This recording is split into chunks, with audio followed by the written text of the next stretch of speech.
न्यायबोधिनी तर्कसंग्रह. तर आज आहे सुखाचं लक्षण. बरोबर. तो 24 गुण सांगितले होते. त्यापैकी रूप रस गंध इत्यादी गुणाचं विवेचन करत करत बुद्धीपर्यंत आलो आणि बुद्धीचा खूप मोठा विस्तार झाला. बरोबर. मग बुद्धी नामक गुणाचा विचार संपल्यानंतर पुढचा गुण आहे कोण? सुख. त्या सुखाचं लक्षण करतात आता मूळमध्ये. सर्वेषां अनुकूल वेदनीयं सुखम. सर्वेषां अनुकूल वेदनीयं सुखम. ठीक. बघा. सर्वेषां सर्वांकरिता यच्चे यावत प्राणी मात्र, केवळ मनुष्यच नाही, पशु पक्षादिक भी सुद्धा सर्वांना अनुकूल रूपाने जे ज्ञानाचा विषय आहे त्याला म्हणायचं काय? सुख. जगामध्ये सुख ही एक वस्तू सोडून दुसरी अशी कोणतीच वस्तू नाही की जी सर्वांसाठी अनुकूल आहे, अपेक्षित आहे, इच्छित आहे. की नाही? सांगा बरं, कोणती अशी वस्तू आहे की सर्वांना अनुकूल आहे सुख सोडून? कोणतीच नाही. एकमात्र वस्तू अशी आहे कोण? सुख. ती सर्वांनाच अनुकूल आहे, पाहिजे आहे, अपेक्षित आहे. बरोबर आहे की नाही? म्हणजे पशुपक्षी असो, मनुष्य असो की देवतादिक असो, सर्वांना काय पाहिजे? सुखच पाहिजे. लक्षात आलं की नाही? चला. सर्वेषां अनुकूल वेदनीयं सुखम. ठीक. न्यायबोधिनी सुखम निरूपयती सर्वेषां इति. ठीक आहे. सर्वांसाठी अनुकूल जी वस्तू आहे ती सुख आहे. त्या सुखाचं निरूपण करतात सर्वेषां इत्यादी पंक्तीच्या द्वारे मूळकार. आता न्यायबोधिनीकार आपल्या परीने लक्षण करतायत सुखाचं. काय लक्षण करतात पहा. इतर इच्छा अनधीन इच्छा विषयत्वम इति निष्कर्ष. बोला. इतर इच्छा अनधीन इच्छा विषयत्वम इति निष्कर्ष. इति निष्कर्ष म्हणजे हे लक्षण झालं एक सुखाचं. आणखी काय लक्षण म्हणलं? इतर, ध्यान द्या, ऐकून घ्या. इतर इच्छा अनधीन इच्छा विषयत्वम सुखस्य लक्षणम. बोला. इतर इच्छा अनधीन इच्छा विषयत्वम सुखस्य लक्षणम. ठीक आहे जी, ध्यान द्या. इतर इच्छा अनधीन, कोणत्याही इच्छाच्या अधीन न होकर इच्छा आहे सुखाची इच्छा आहे की नाही? अनधीन अशी जी इच्छा, त्या इच्छेचा जो विषय त्याला म्हणायचं काय? सुख. बरोबर. म्हणजे कसं काय जरा कळलं नाही तर बघा. समजा आता आपल्याला इच्छा झाली काय? गुलाबजामुन खाण्याची. काय इच्छा झाली जी? गुलाबजामुन. गुलाबजामुन खाण्याची जी इच्छा, त्या इच्छेचा विषय काय आहे? गुलाबजामुन. बरोबर आहे की नाही? इच्छेचा विषय कोण झाला? गुलाबजामुन. पण गुलाबजामुनची जी इच्छा आहे ती का बरं झाली? का बरं वाटतं गुलाबजामुन खावेत म्हणून? हा, ते खाल्ले म्हणजे काय भेटेल? जरा सुख भेटेल. 8 दिवस झाले अन्नदान चालू आहे, अन्नदान, आमटी भाकर. आता इच्छा झाली काय? गुलाबजामुन. थोडं बरं वाटावं, सुख वाटावं. मग सुखाची इच्छा आहे म्हणून गुलाबजामुनची इच्छा. बरोबर. मग गुलाबजामुनची जी इच्छा आहे ती कोणत्या इच्छेच्या अधीन आहे? बरोबर आहे. सुख इच्छेच्या अधीन आहे. सुख इच्छा जर नसेल तर गुलाबजामुनची इच्छा होईल का? नाही. गुलाबजामुनची इच्छा का उरायली? सुखाची इच्छा. अर्थात गुलाबजामुनची इच्छा कशी झाली मग? इतर इच्छा अधीन इच्छा. कशी इच्छा झाली? इतर इच्छा अधीन इच्छा आहे कोण? गुलाबजामुनची इच्छा. इतर इच्छा कोण?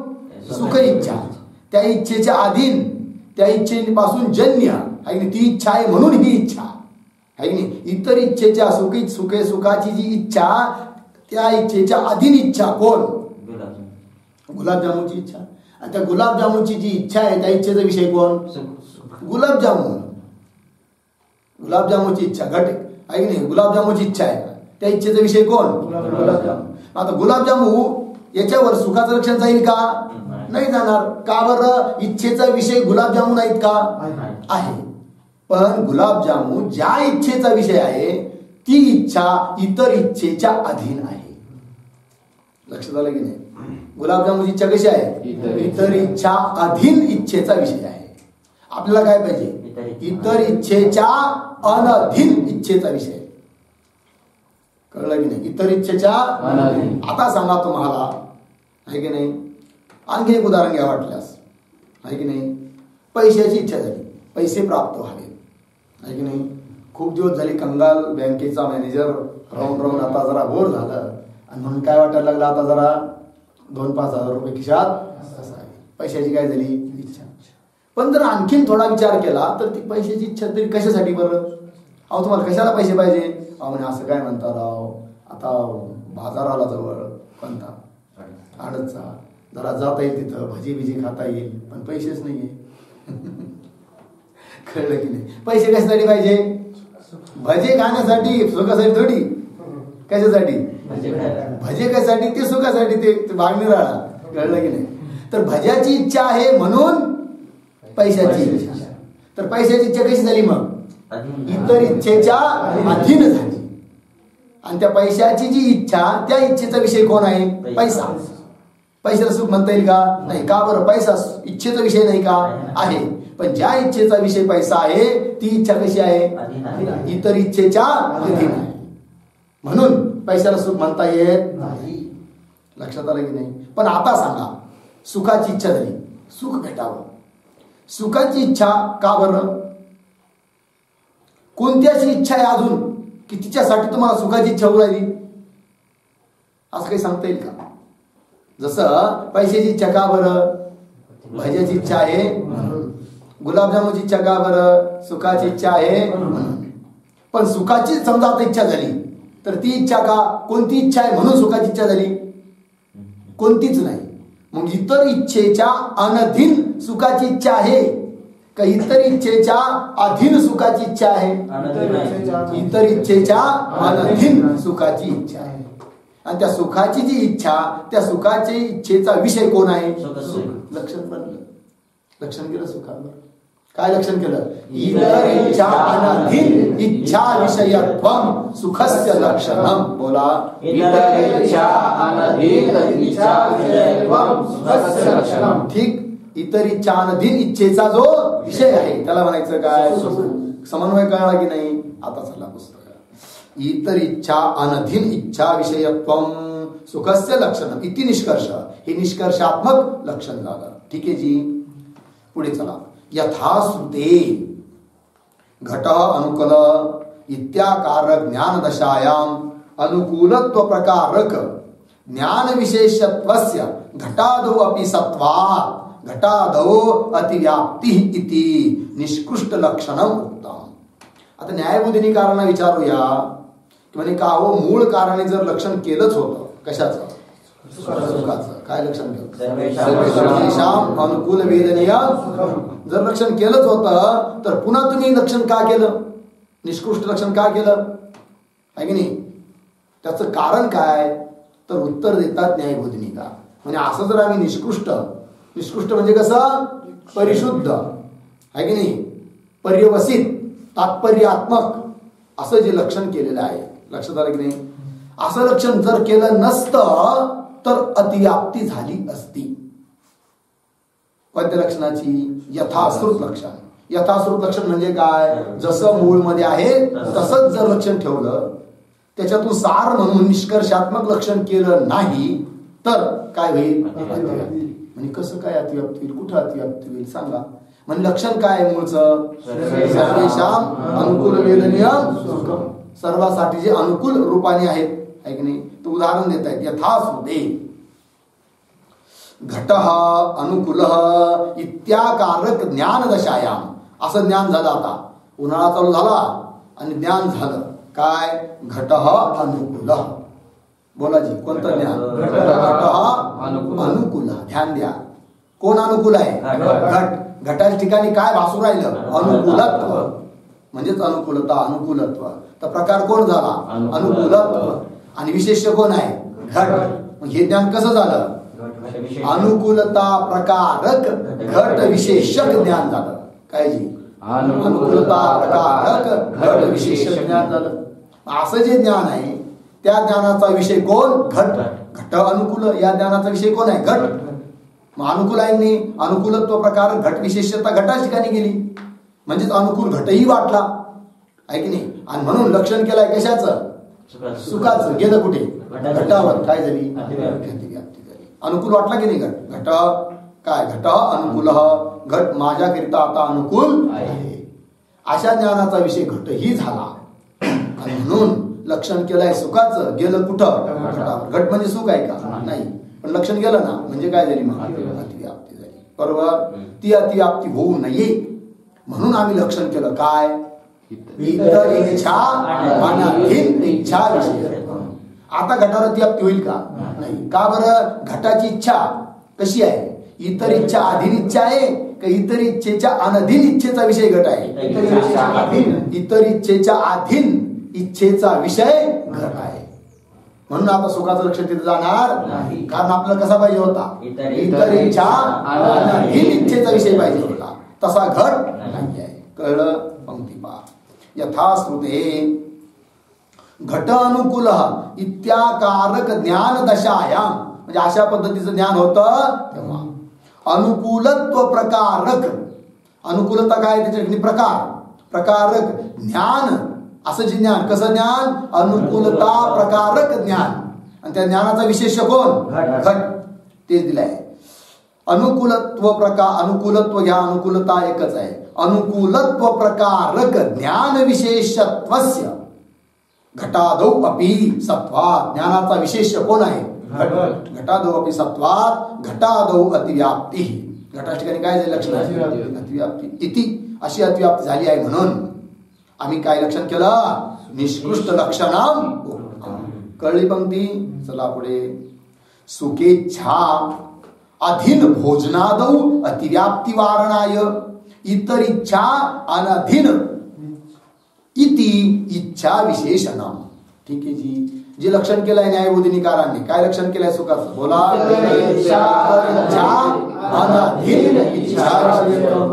इतर इच्छा अनधीन एवढं पद काढून टाका आणि लक्षण बोला. इच्छा विषयत्वम सुखास्य लक्षण. एवढंच लक्षण केलं समजा. काय होईल मग? अतिव्याप्ती होईल. कुठं? भोजनात. अजून इच्छेचा विषय जो त्याला सुख म्हणायचं. कुठं अतिव्याप्तीला? आणखी गुलाबजामूवर विसरून गेले इतक्या लवकर. पैशावर काय होईल? अतिव्याप्ती. का बरं? इच्छेचा विषय कोण आहे? ते पण आहे की नाही? अतिव्याप्ती होऊ नये म्हणून इच्छेचं विशेषण दिलं. कोण? इच्छा अनधीन इच्छा. लागली पंक्ती? पंक्ती पहा. सुखेच्छाधीन. सुखाची जी इच्छा आहे त्या इच्छेच्या अधीन आहे कोण? भोजनादी इच्छा. तर भोजनादौ अतिव्याप्ती वारणाय इतर इच्छा अनधीन इति इच्छा विशेषण. असं इच्छेचं विशेषण दिलेलं आहे. सुखेच्छाया म्हणजे मग सुखाची इच्छा पण तशीच असेल. इतर कोणत्या तरी इच्छेच्या अधीन म्हणे नाही आहे. दाखवा कोणत्या इच्छेच्या अधीन आहे? कोणत्याच इच्छेच्या अधीन नाही. मग सुखाची इच्छा कसं काय होते? सांगतायत. सुखेच्छाया सुखत्व प्रकारक ज्ञान मात्र जन्यत्वात्.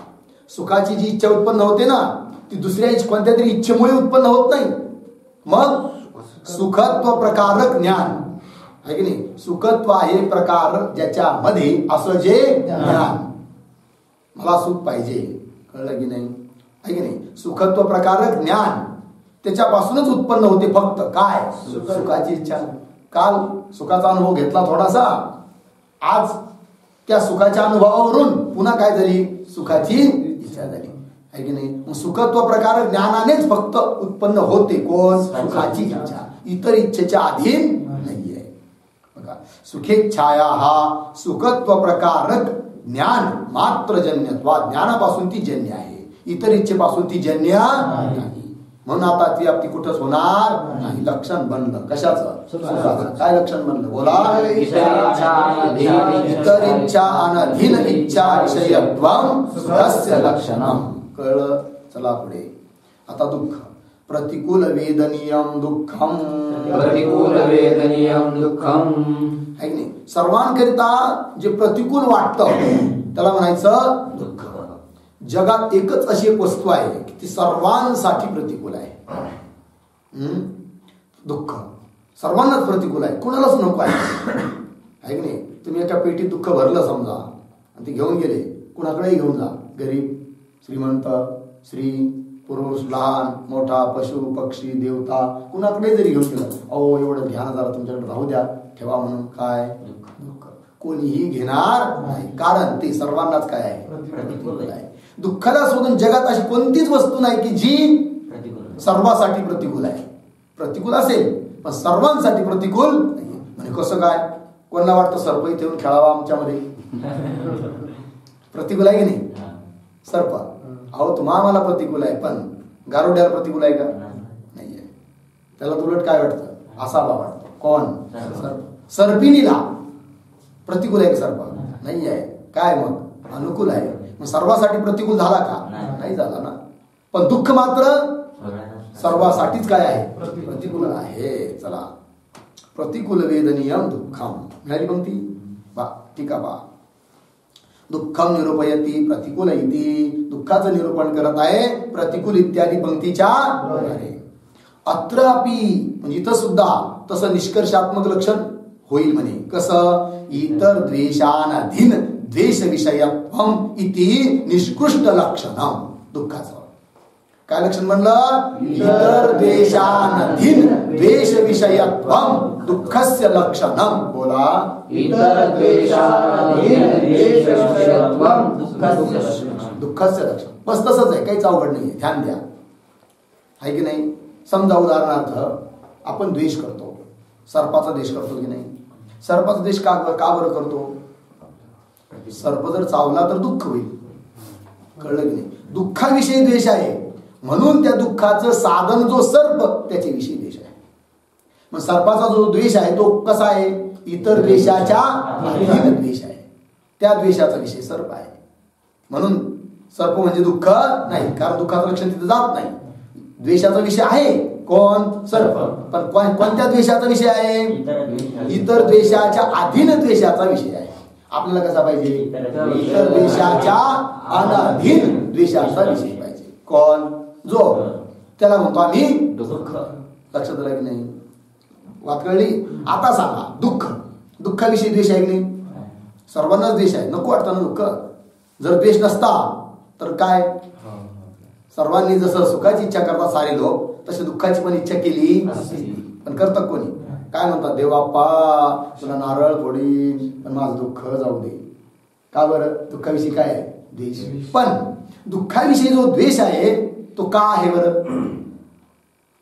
इतर कोणता तरी इतर विषयी द्वेष आहे म्हणून दुःखाविषयी द्वेष असा आहे का? नाही आहे. मग दुःखाविषयीचा जो द्वेष आहे तो कसा? इतर द्वेषाच्या अधीन आहे की इतर द्वेषाच्या अनधीन आहे? इतर द्वेषाच्या अनधीन तो द्वेष आहे. आणि त्या द्वेषाचा विषय जो आहे तोच, तेच काय आहे? दुःख. लागली पंक्ती. अत्रापि नाम दुःख लक्षणे अपि इतर द्वेषानधीन द्वेष विषयत्वम इति निष्कृष्ट लक्षणम. कळलं? पंक्ती पहा. द्वेष विषयत्व मात्र उक्तौ म्हणजे का हो? इतर द्वेषा अनधीन हे पद काढून टाका आणि लक्षण ठेवा दुःखाचं. काय? द्वेष विषयत्वम दुःखस्य लक्षणम. जो जो द्वेषाचा विषय आहे त्याला काय म्हणायचं? दुःख. काय होईल? अतिव्याप्ती. कुठं? सर्पावर अतिव्याप्ती होईल. अजून कुठं होईल? विंचावर अतिव्याप्ती. अजून वेळेवर जेवण चहा पाणी न देणाऱ्या बायकोवर सुद्धा काय होईल?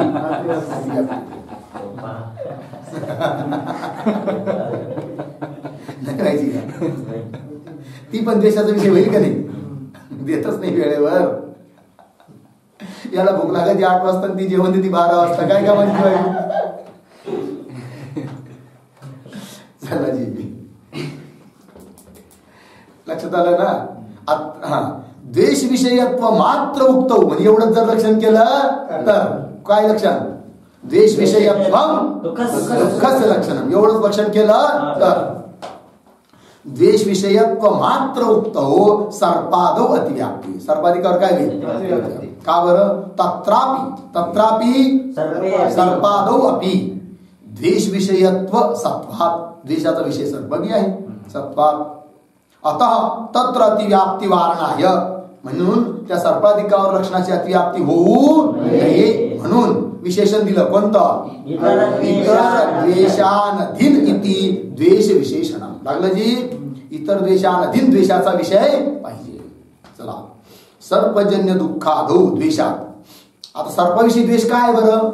त्याचं कारण काय बरं? की सर्पजन्य जे दुःख त्या दुःखाविषयी द्वेष आहे आणि म्हणून त्या दुःखाचं साधन जो सर्प त्याच्याविषयी काय आहे? द्वेष आहे. कळलं?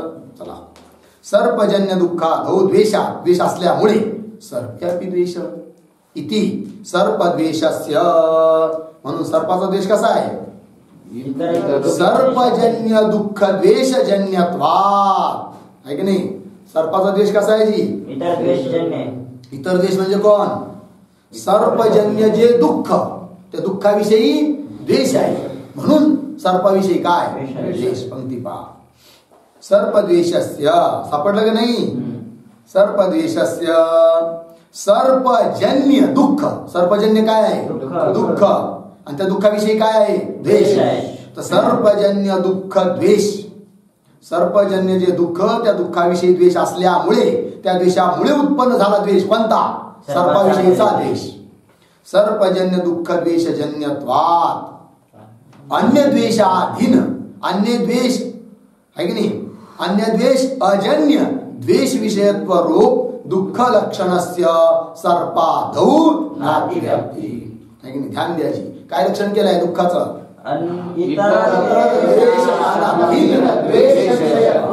म्हणजेच इतर द्वेष अजन्य द्वेष विषयत्व. काय जी? इतर द्वेष अजन्य. इतर द्वेषापासून अजन्य द्वेष त्याचा अर्थ आहे तो. असं पद दिलं आहे. आहे की नाही? सर्पाविषयीचा द्वेष कसा आहे? इतर द्वेष जन्य द्वेष आहे. सर्पाविषयीचा द्वेष कसा आहे? इतर द्वेष जन्य सर्पाचा द्वेष आहे. इतर द्वेष कोण? दुःख द्वेष. ते तो द्वेष आहे. दुःखाविषयी द्वेष आहे म्हणून उत्पन्न झाला कोण? सर्पाविषयीचा द्वेष. मग सर्पाविषयीचा द्वेष कसा झाला? इतर द्वेष जन्य द्वेषाचा विषय कोण? सर्प. आपल्याला काय पाहिजे? इतर द्वेष अजन्य द्वेष विषयत्व. तर ते काय झालं? दुःखाचं अन्य द्वेष अजन्य द्वेष विषयत्व रूप असं जे दुःखाचं लक्षण आहे. दुःख लक्षणस्य सर्पाधौ नातिव्याप्ती. कळली पंक्ती? म्हणजे असं कसं काय बा? द्वेष दुःखाविषयी द्वेष आहे म्हणून सर्पाविषयी द्वेष उत्पन्न झाला असं का? किंवा सुखाविषयी इच्छा आहे म्हणून गुलाबजामुविषयी इच्छा उत्पन्न होते असं का? म्हणजे त्याचं कारण आहे. काय कारण आहे? दिलंय. फलेच्छा उपाय इच्छां प्रति कारणम. बोला. फलेच्छा उपाय इच्छा प्रति कारणम. त्याचप्रमाणे काय? जसा हा नियम आहे की नाही? कोणता? फलेच्छा ही उपाय इच्छेकरिता काय आहे? कारण आहे. तसं उदाहरण पहा. फलेच्छा.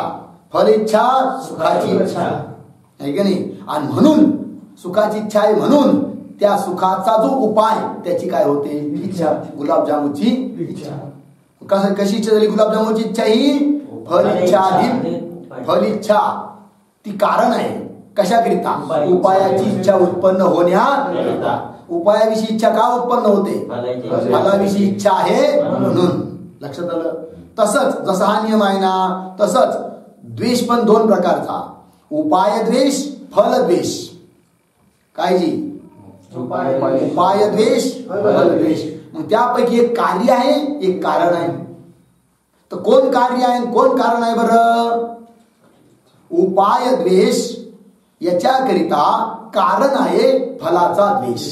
ध्यान द्या. फलाचा द्वेष काय आहे? कारण आहे. कशाकरिता? उपायाचा द्वेष आहे की नाही? जसं दुःख हे फल आहे मग दुःखाविषयी द्वेष आहे की नाही? फलाविषयी द्वेष झाला तो दुःखाविषयी द्वेष झाला आणि म्हणून उत्पन्न होतो त्याच्या उपायाविषयी द्वेष. दुःखाचा उपाय कोण? सर्प. त्याच्याविषयी द्वेष उत्पन्न होतो. कळलं की नाही? जसा हा नियम आहे तसाच तोही नियम आहे. उपाय द्वेषम प्रति फल द्वेष कारणम. काय जी? उपाय द्वेषाकरिता कारण कोण? फलाचा द्वेष. चला. फलेच्छा न्यायबोधिनी. फलेच्छा उपाय इच्छां प्रति कारणम. अतः फल इच्छा वशात उपाय इच्छा भवती. फलाची इच्छा आहे म्हणून उत्पन्न होते काय? पायाची पायाची इच्छा आहे की नाही. एवं फले द्वेषात उपाये द्वेष. त्याचप्रमाणे फलाविषयी द्वेष आहे म्हणून उपायाविषयी द्वेष. सरळ सरळ आहे. लक्षात आलं जी. चला कळलं का सुखाचं आणि दुःखाचं लक्षण. पुढे काय आहे मग? इच्छा. 24 गुणामध्ये सुख आणि दुःख यांचं विवेचन झाल्यानंतर पुढचा गुण काय आहे? इच्छा म्हणजे काय? काम आहे की नाही. आकांक्षा, अपेक्षा, इच्छा, काम. क्रोध कृती झालं. त्याच्यानंतर पुढे काय आहे? धर्म आणि अधर्म त्याचं विवेचन. तर विहित कर्मजन्य धर्म, निषिद्ध कर्मजन्य अधर्म. बरोबर. धर्माचा आणि अधर्माचं काय केलं आहे? धर्म म्हणजे पुण्य, अधर्म म्हणजे पाप. तर विहित कर्मापासून जे उत्पन्न होतं त्याला म्हणतात धर्म. विहित म्हणजे विहित कर्म. वेदाने जे करायचं सांगितलेलं आहे ते कर्म केले. यज्ञ केला, तीर्थयात्रा केली, नामस्मरण केलं, अन्नदान केलं, वस्त्रदान केलं, भूदान केलं, आणि की नाही कोणाला वाईट नाही बोललं वगैरे वगैरे. तर हे काय? विहित कर्म. विहित कर्मापासून जो उत्पन्न होतो त्याला काय म्हणतात? धर्म. आणि निषिद्ध कर्म म्हणजे वेद निषिद्ध कर्म. वेदाने जे करायला सांगितलेले नाहीत असे कर्म जर केले, निषिद्ध कर्म केले, त्यापासून उत्पन्न होतो काय? अधर्म म्हणजेच पाप. उदाहरण खोटं बोलणे निषिद्ध कर्म आहे. सुरापान, दारू पिणे, मांस खाणे, दुसऱ्याला विनाकारण त्रास देणे, चिमटा घेणे, बुक्की मारणे, एखाद्याच्या कानामागे देणे, चहा पिणं, हे काय आहे जी? निषिद्ध कर्म आहे. आणि त्या निषिद्ध कर्मापासून जो उत्पन्न होतो त्याला काय म्हणतात? अधर्म. लागलं जी. चला विहित कर्मजन्य हा धर्म, निषिद्ध कर्मजन्य हा. ठीक आहे. न्यायबोधी आहे त्याच्यावर. चला न्यायबोधिनी. धर्माधर्मो निरूपयती विहित इति. धर्म आणि अधर्माचं निरूपण करत आहे विहित इत्यादी पंक्तीच्या द्वारे. वेद विहित इत्यर्थ. वेद विहित मूळ मध्ये काय आला बघ शब्द? विहित कर्म म्हणजे काय? वेद विहित. विहित शब्दाने काय समजायचं? वेद विहित म्हणजे वेद प्रतिपादित जे कर्म आहे की नाही त्याच्यापासून जो उत्पन्न होतो त्याला म्हणतात काय? धर्म. आणि निषिद्धेती. निषिद्ध म्हणजे काय? वेद निषिद्ध. वेदाने ज्याचा निषेध केलेला आहे असे जर कर्म केले तर काय होतं? अधर्म. अधर्माचं फल काय? अधर्म म्हणजेच पाप आहे. त्याचं फल काय? दुःख. आणि धर्माचं फल काय आहे? सुख आहे की नाही. मग आज रोजी आपल्याला जे सुख दुःख होतात ते का? याच्या पूर्वी आपण काय पाप पुण्य धर्माधर्म केलेले आहे त्याचं फळ म्हणून आज काय भेटत आहे? सुख दुःख. सुख भेटत असं समजावं काय केलं आहे? पुण्य. आणि जर दुःख मिळत असेल सध्या वर्तमान काळात समजायचं पूर्वीचं काय आहे? पाप. आणि आज जर आपण धर्म करत असू तर नक्कीच भेटेल काय? सुख. कारण धर्माचं फल काय आहे? सुख. आणि आज जर आपण निषिद्ध कर्म करत असू तर उत्पन्न होईल काय? अधर्म. आणि अधर्मापासून काय मिळेल? दुःख मिळेल. मग भविष्यात आपल्याला सुख पाहिजे का दुःख पाहिजे? सुख पाहिजे. मग सुख पाहिजे तर काय केलं पाहिजे? सुखाचं साधन काय? धर्म केलं पाहिजे. भविष्यात जर दुःख पाहिजे असेल तर काय केलं पाहिजे? अधर्म केला पाहिजे, निषिद्ध कर्म केले पाहिजे. आता काय करायचं या आपल्या हातात आहे. पण एकदा करून चुकल्यानंतर त्याचं फळ भोगायचं की नाही हे आपल्या हातात नाही की नाही. पूर्वी आपण केलंय काहीतरी पाप पुण्य, आता डोकं दुखतंय नस वाटतं, मग भरपूर वाटतंय काय की डोकं दुखू नये, पण दुखल्याशिवाय राहत नाही का? आपल्या हातात नाहीये ना. कारण आपण करून बसलोय काय? पाप अधर्म. लक्षात आलं की नाही. म्हणून आजचा वर्तमान काळ फारच महत्वाचा आहे. कळलं? त्याच्यावरच अवलंबून आहे काय? भविष्य काळ. आज जसं आपण राहू त्याचा परिणाम भविष्य काळात दिसणार आहे. कळलं? चला वेद निषिद्ध इत्यर्थ. लागली पंक्ती. पुढे काय आहे जी? चला आता जवळजवळ गुणाचं निरूपण समाप्त होत आलेलं आहे. एक राहिला फक्त आता कोण? संस्कार. पण त्यापूर्वी बुद्धीपासून अधर्मापर्यंत हे जे गुणाचं विवेचन झालं ना याविषयी आणखी थोडीशी माहिती देतात ग्रंथकार मूळकार.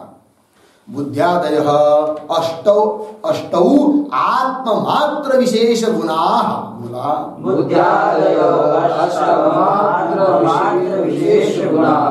बुद्धीच्च प्रयत्ना नित्यानित्याश्च नित्या ईश्वरस्य अनित्या जीवस्य संस्कारस्त्रिविधः वेग भावना स्थितिस्थापकः च इति वेगः पृथ्व्यादि चतुष्टय मनोवृत्तिः अनुभवजन्या स्मृति हेतुर्भावना आत्ममात्र वृत्तिः अन्यथा कृतस्य पुनः तदवस्थापादक स्थितिस्थापक कटादि पृथ्वी वृत्तिः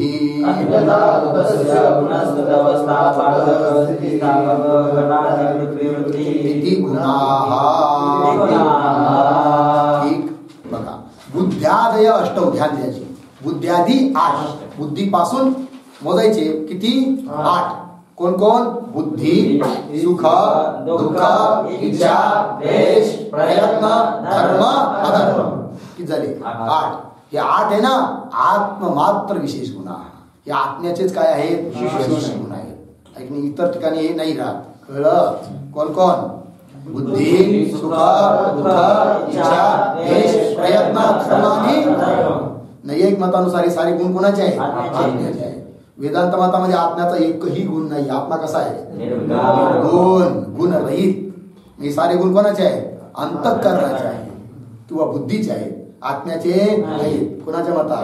वेदांत मतात. चला आता 8 आत्म्याचे गुण सांगितले ना. त्यापैकी पहिले 3 बुद्धी, इच्छा आणि प्रयत्न. नाही पहिले 3 म्हणून नाही. बुद्धी, इच्छा आणि प्रयत्न आहे की नाही. हे 3 घेतले त्याच्यात 8 पैकी. पंक्ती पहा मूळ मध्ये. बुद्धी, इच्छा, प्रयत्न नित्यानित्याश्च.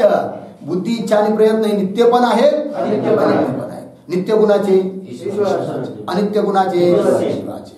ठीक आहे जी. झालं एवढं विवेचन. आता शेवटचा गुण कोणता? संस्कार. त्याच्या विचार. संस्कार त्रिविध. संस्कार किती प्रकारचा आहे? 3 प्रकारचा. कोण कोण? वेग, भावना, वेग कुठे राहतो?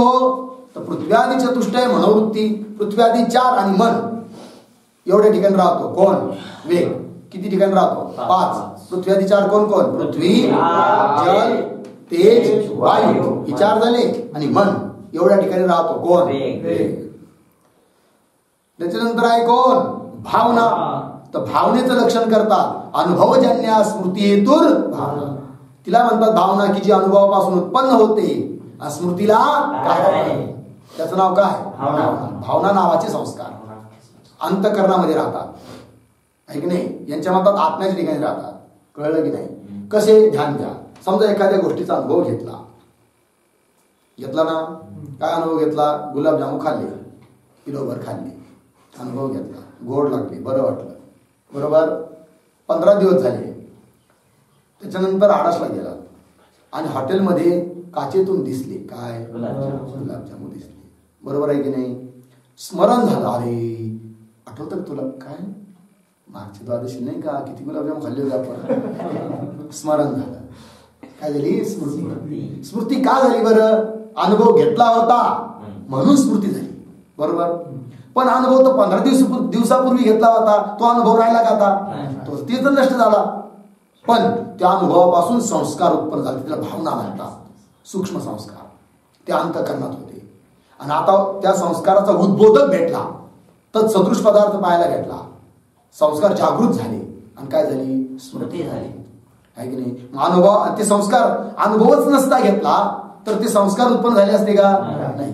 जे अंतःकरणात होते अनुभवापासून उत्पन्न आहे आणि पुढे होणाऱ्या स्मृतीला कारण आहे. जे त्याला म्हणतात काय? भावना. भावना नावाचे संस्कार. कळलं? चला. अनुभवजन्य स्मृती हेतुर भावना कुठे राहतात? आत्ममात्र वृत्ती. केवळ आत्म्याच्या ठिकाणी राहतो. कोण? भावनाख्य संस्कार. पुढे स्थितिस्थापक होता ना मूळमध्ये. अन्यथा कृतस्य पुनः तद अवस्थापादक. एखादी गोष्ट आहे अन्यथा केली म्हणजे तिला वेगळं रूप दिलं. पुन्हा ती जर आपल्या स्वरूपाला प्राप्त होत असेल जशी होती तशी का? तिच्या ठिकाणी गुण आहे. कोणता? स्थितिस्थापक. कोणता गुण आहे? स्थितिस्थापक. समजा उदाहरणार्थ रबर घेतलं. रबर माहिती आहे ना? रबर असं घेतलं ताणलं असं. अन्यथा कृतस्य. अन्यथा केलं की नाही? सोडून दिलं, पुन्हा ते जसं तसं झालं. पुन्हा का झालं ते जसं तसं? त्याच्या ठिकाणी गुण आहे कोणता? पुन्हा अन्यथा केलेल्या वस्तूला पुन्हा त्या रूपात आणण्याकरिता जो गुण आहे तो कोणता? कपडा घ्या, पसरवला, पुन्हा घडी केली, पुन्हा पसरवला, पुन्हा त्या अवस्थेत प्राप्त झाला की नाही? का? स्थितिस्थापक आहे की नाही? कढई घेतली लोखंडाची आहे की नाही, पण आता ती खूप दिवस झाले वापरून 15 वर्ष झाले आणि पातळ होऊन गेली आहे की नाही, तिच्यातल्या साऱ्या वस्तू जळून जातात. मग आता काय केली, नेली लोहाराकडे आणि सांगितलं बाबा याला मोड तोड काय करायचं कर, याची नवी बनवून दे. मग त्याने घेतली, तापवली, ठोकली, ठाकली, त्यात अजून थोडं लोखंड मिळवलं आणि पुन्हा कढई बनवून दिली. कळलं की नाही? अन्यथा केली, पुन्हा त्या अवस्थेला प्राप्त झाली. का? स्थितिस्थापक नावाचा काय आहे? नाही. कळलं? पंक्ती पहा. अन्यथा कृतस्य पुनः तद अवस्था, पुन्हा त्या अवस्थेला प्राप्त करून देणारा जो गुण, आपादकः, प्राप्त करून देणारा जो गुण, त्याचं नाव आहे काय? स्थितिस्थापक. कुठं राहतो? कटादी पृथ्वी वृत्ती. कट आदी, कट कढाई वगैरे किंवा कट म्हणजे चटाई वगैरे पृथ्वीच्या ठिकाणी, उदाहरण म्हणून दिलं त्यांनी, कटादी काही घ्या, पृथ्वीच्या ठिकाणी राहतो हा गुण. कोणता? स्थितिस्थापक. अलक्षात इति गुणाः. आता याच्यावर न्याय बोलली आहे की नाही? चला काय? हा काहीच नाही सोपी आहे. न्याय बोलली बुद्ध्यादय अष्टौ इति, ही मूळ मध्ये पंक्ती आली ना, त्याचं व्याख्यान करता येत न्याय बोलण्याचा. बुद्ध्यादी 8 म्हणजे कोण कोण सांगतायत? बुद्धी, सुख, दुःख, इच्छा, द्वेष, प्रयत्न, धर्माधर्माः इत्यादी, हे 8 आहे की नाही? मूळ मध्ये आलं ना, बुद्ध्यादय अष्टौ आत्ममात्र, हे आत्म्याचे विशेष गुण आहे. संस्कारम विभजते, सापडलं? संस्काराचा विभाग करत आहे मूळकार. कोणत्या पंक्तीने? संस्कार. भावनाम लक्षयती, आता काय करतात? भावनेचं लक्षण करतायत. मूळकार कोणत्या पंक्तीने? अनुभवी. मूळ मध्ये लक्षण आलंय भावनेचं. काय लक्षण? बोला. अनुभवजन्या स्मृती हेतुर भावना. अनुभवजन्यत्वे सती स्मृती हेतुत्वं भावनायाः लक्षणं. बोला. अनुभवजन्यत्वे सती स्मृती हेतुत्वं भावनायाः लक्षणं. दिलाय न्यायबोधिनीकाराने. अनुभवजन्यत्वे सती स्मृती हेतुत्वं भावनायाः लक्षणं. बोला एकदा पुन्हा. अनुभवजन्यत्वे सती स्मृती हेतुत्वं भावनायाः लक्षणं. पुस्तक पाहून सोडून द्या ना, सापडणार नाही का अजून? किती वेळ धरून बसणार पुस्तकाला? बोला लक्षात.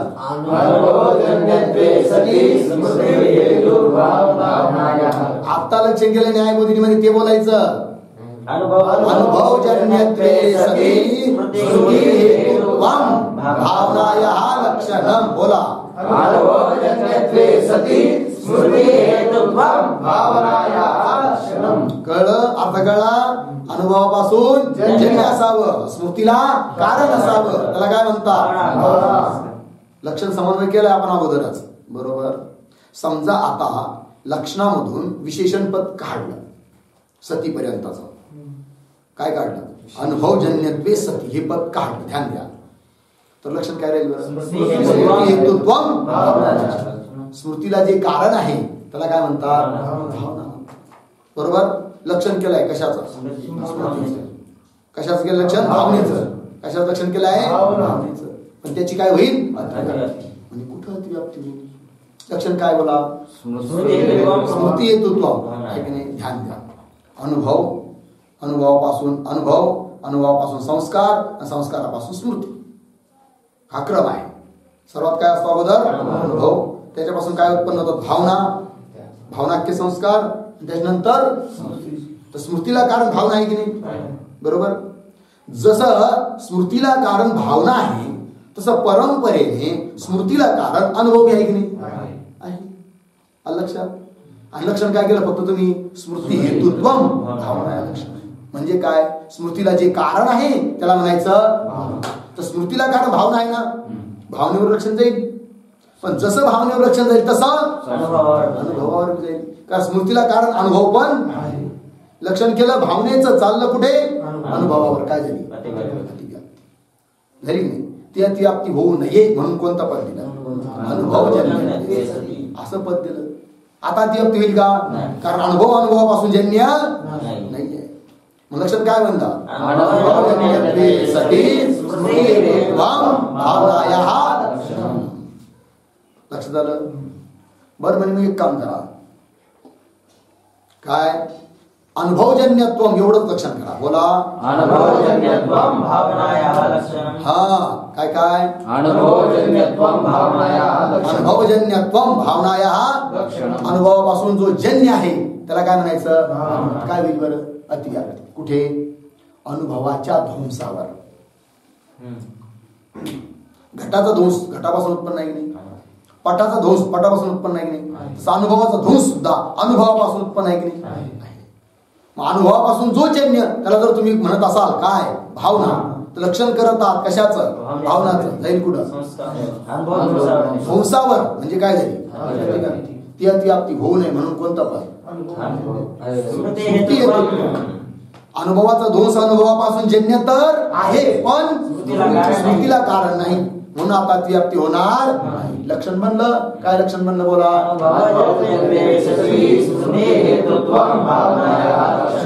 काय काय?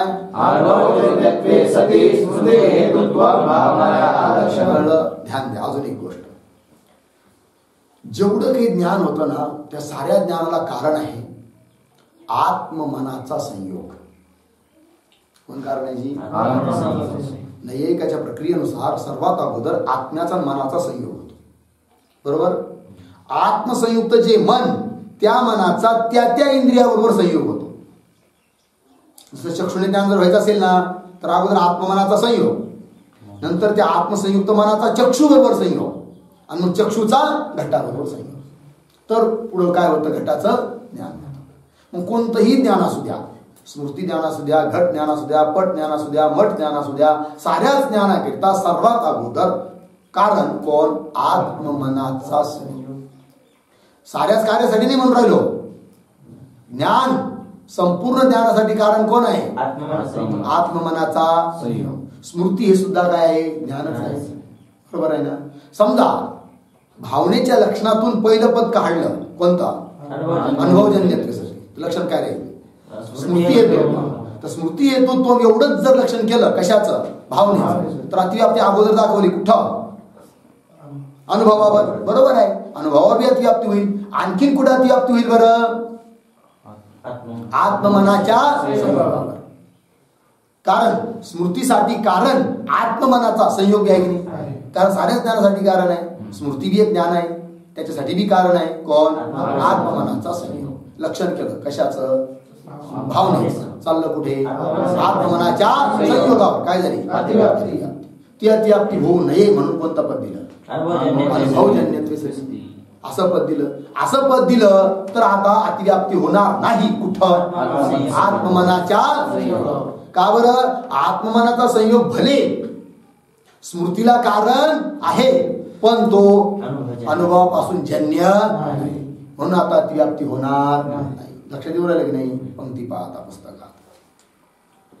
भावनाम लक्षयति अनुभव इति न्यायबोधिनी मिळाली. अनुभवजन्यत्वे सती स्मृती हेतुत्वम भावनायाः लक्षणम मिळाली पंक्ती. पुढे पहा. अत्र अनुभवजन्यत्वे सती इति विशेषण अनुपादाने. या लक्षणामध्ये अनुभवजन्यत्वे सती हे विशेषण जर दिलं नाही तर अनुपादाने. उपादान म्हणजे ग्रहण करणे, अनुपादाने म्हणजे दिलं नाही तर काय झालं? सत इति विशेषण अनुपादाने. मग लक्षण काय राहील? स्मृती हेतुत्वम. कोणतं पद काढलं? अनुभवजन्यत्वे सती. पंक्ती पहा. अत्र म्हणजे या लक्षणामध्ये अनुभवजन्यत्वे सती इति विशेषण अनुपादाने. विशेषण दिलं नाही. आत्मन संयोगी अतिव्याप्ती ही. आत्मा आणि मनाच्या संयोगावर काय होईल? अतिव्याप्ती होईल. कारण लक्षण काय राहिले? फक्त स्मृती हेतुत्वम. कशी अतिव्याप्ती? तुम्हाला सांगितलं अगोदर. साऱ्याच ज्ञानासाठी कारण आहे कोण? आत्ममनाचा संयोग. आत्मन संयोगी अतिव्याप्ती ही. का बरं? पंक्ती पहा. आत्मन संयोगस्य ज्ञान मात्रम प्रति असमवायी कारणत्वेन. आत्मनाचा संयोग साऱ्या ज्ञानासाठी काय आहे? कारण आहे. कोणतं कारण आहे? असमवायी कारण आहे. असमवायी कारणत्वेन. असमवायी कारण असल्यामुळे स्मृतीं प्रति अपि कारणत्वात्. स्मृतीसाठी सुद्धा तो कारण आहे कोण? अतः तदुपादानम अनुभवजन्यत्वे सती इति उपादानम विशेषण उपादानम. अनुभवजन्यत्व सती पद घेतलेलं आहे का? आत्मन संयोगावर अतिव्याप्ती होऊ नये. कारण साऱ्या ज्ञानासाठी कारण आहे कोण? आत्मन संयोग. कोणतं कारण आहे? असमवायी कारण आहे. आणि असमवायी कारण कसं काय आहे? ध्यान द्या. कसं ज्ञान उत्पन्न झालं? समजा अयम घट. काय ज्ञान उत्पन्न? अयम घट. घट समोर ठेवला आहे. अयम घट ज्ञान उत्पन्न झालं. अयम घट हे ज्ञान समवाय संबंधाने कुठं आहे? आत्म्याच्या ठिकाणी. अर्थात अयम घट या ज्ञानाकरिता समवायी कारण कोण? आत्मा. आणि आत्मन संयोग कुठं राहतो? आत्म्याच्याच ठिकाणी राहतो. आहे की नाही? मग कार्येन सह एकस्मिन अर्थे समवेतम सत्कारणम. कार्येन सह इथं कार्य कोण आहे? अयम घट इत्याकारक ज्ञान. कार्य कोण आहे? ज्ञान. ते ज्ञान कुठे राहिलं? आत्म्याच्या ठिकाणी. कार्येन सह अयम घट इत्याकारक ज्ञानेन सह एकस्मिन अर्थे.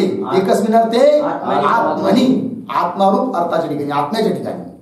समवेतम सत समवाय संबंधाने आहे कोण?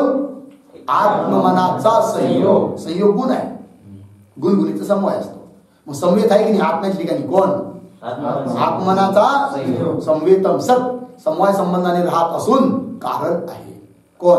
आत्मनाचा संयोग. कुणाकरिता? अयम घट इत्याकारक ज्ञानाकरिता. अर्थात अयम घट इत्याकारक जे ज्ञान त्याच्याकरिता असमवायी कारण ठरला कोण? आत्मनाचा संयोग. काय लक्षण आहे? कार्येन सह एकस्मिन अर्थे समवेतम सत्कारणम असमवायी कारणम. लक्षात आलं? इथं सांगण्याचं तात्पर्य काय आहे की स्मृतीसाठी सुद्धा कारण आहे कोण? आत्मनाचा संयोग. मग काय होईल? त्याच्यावर अतिव्याप्ती होईल. कशाची? लक्षणाची. कशाचं लक्षण? भावनेचं. काय लक्षण? स्मृती हेतुत्वम. कुठे गेलं? आत्मनाच्या संयोग. तिथं अतिव्याप्ती होऊ नये म्हणून कोणतं पद? अनुभवजन्यत्वे. चला लागली पंक्ती. आत्मन संयोगस्य ध्यान मात्रम प्रति असमवायी कारणत्वेन स्मृतिं प्रति अपि कारणत्वात्. स्मृतीसाठी सुद्धा कारण आहे. अतः तदुपादानम. तदुपादानम अनुभवजन्यत्वे सती इति विशेषण उपादान. आत्मन संयोगस्य अनुभवजन्यत्व अभावात नातिव्याप्ती. आत्मनाचा संयोग काही अनुभवापासून जन्य त्यामुळे आता अतिव्याप्ती होणार नाही. आत्मन संयोगस्य अनुभवजन्यत्वाभावात नातिव्याप्ती. लागलं एवढं? पुढे पहा. तावन् मात्रे कृते म्हणजे मग तेवढंच लक्षण करा की कोणतं? अनुभवजन्यत्वम. कोणतं पद काढा? स्मृती हेतुत्व पद काढून टाका. कशात ठेवतं ते? कळलं की नाही? लक्षण काय बनलं मग? अनुभवजन्यत्वम भावनायाः. काय होईल सांगतात? तावन मात्रे कृते म्हणजे तेवढंच लक्षण केलं तर अनुभव ध्वंसे अतिव्याप्ती. अतिव्याप्ती कुठं होईल? का बरं? अनुभवाचा ध्वंस सुद्धा अनुभवापासून लक्षण करत आहोत भावनाचं. चाललं कुठं? अनुभव ध्वंसावर. काय झाली? ती अतिव्याप्ती होऊ नये म्हणून कोणतं पद? स्मृती हेतुत्व. पंक्ती पहा. तावन मात्रे कृते अनुभव ध्वंसे अतिव्याप्ती का ध्वंसम प्रति प्रतियोगिन कारणत्वेन. बरोबर? ध्वंसासाठी प्रतियोगी हा काय असतो? घट ध्वंस. प्रतियोगी कोण? घट. तो घट ध्वंसाकरिता कारण आहे की नाही? पट ध्वंस. प्रतियोगी कोण? पट. तो प्रतियोगी जो पट तो पट ध्वंसाकरिता कारण आहे की नाही? म्हणजे ध्वंसासाठी प्रतियोगी हा काय असतो? तसं अनुभव ध्वंस. प्रतियोगी कोण? तो अनुभव त्या ध्वंसाकरिता कारण आहे की नाही? अर्थात अनुभवजन्य जशी भावना आहे तसा अनुभवाचा ध्वंस बी आहे. लक्षण केलं भावनेचं. चाललं पुढे ध्वंसावर. काय झाली? ती अतिव्याप्ती होऊ नये म्हणून कोणता पद? स्मृती हेतुत्वम. हे पद दिलं. लक्षात आलं? पंक्ती पहा. ध्वंसम प्रति प्रतियोगिन कारणत्वेन. कारण असल्यामुळे अनुभव ध्वंसस्यापि अनुभवजन्यत्वात्. अनुभवाचा ध्वंस सुद्धा कसा आहे, अनुभवापासून जन्य आहे की नाही. म्हणून अतिव्याप्ती होईल. आता म्हणजे ती अतिव्याप्ती होऊ नये म्हणून स्मृती हेतुत्व उपादान, स्मृती हेतुत्व हे पद दिलेलं. ठीक, पुढे पहा. अनुभव ध्वंसे स्मृती हेतुत्व अभावात आहे की नाही. अनुभवाचा जो ध्वंस आहे तो काही स्मृतीला कारण म्हणून आता अतिव्याप्ती होणार. अनुभव ध्वंसे स्मृती हेतुत्व अभावात बनलं जी. लक्षण बनलं. काय लक्षण बनलं बोला.